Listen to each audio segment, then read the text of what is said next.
এটা কি? এটা হচ্ছে গাঁদা ফুল। আমাদের গ্রামে সচরাচর পাওয়া যায়। এইটা কি? এটা হচ্ছে ধুন্দল।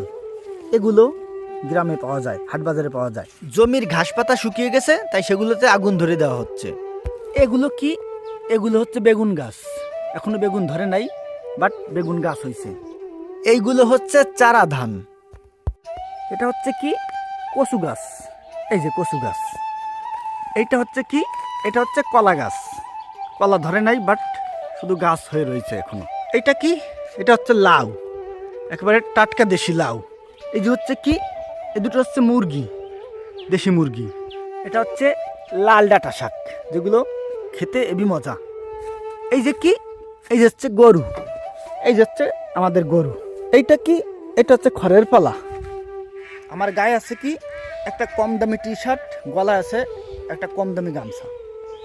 এখন বলেন, আমি এই যে সব দেখালাম, এইগুলো কে দেখবে? এইগুলো মানুষ দেখে? এই লাইফ স্টাইল কেউ মনোযোগ দিয়ে দেখে? হ্যাঁ, মানুষ কাদের লাইফ স্টাইল দেখে? যারা বড় লোক, কোটি কোটি টাকা আছে, এখানে ওখানে ঘুরতে যায়, বিভিন্ন রেস্টুরেন্টে খেতে যায়, বিভিন্ন দেশে যায়। মানে মোট কথা, তারা বিশাল বড় লোক, অনেক টাকার মালিক, তাদের লাইফ স্টাইল একটা ভিআইপি, একটা জাঁকজমকপূর্ণ। তাদের ভিডিও সবাই দেখে। আমাদের মতো গরিব মানুষ, গ্রামের মানুষ, এগুলো কারা দেখবে? আমরা কি দেখাই? এই নেচার, এই গাছপালা, বাড়ি, শাক সবজি, গরু ছাগল, এইগুলো মানুষ আর দেখে। ভিডিও কেমনে ভাইরাল হবে ভাই? কোনো উপায় নাই ভাইরাল হওয়ার। ঠিক আছে, এক জিনিস বারে বারে দেখতে দেখতে মানুষ শেষ। কিন্তু যার টাকা পয়সা আছে, এক জিনিস দেখাবে, মানুষ সেটাই দেখবে। আরেকটা হচ্ছে মেয়ে মানুষ।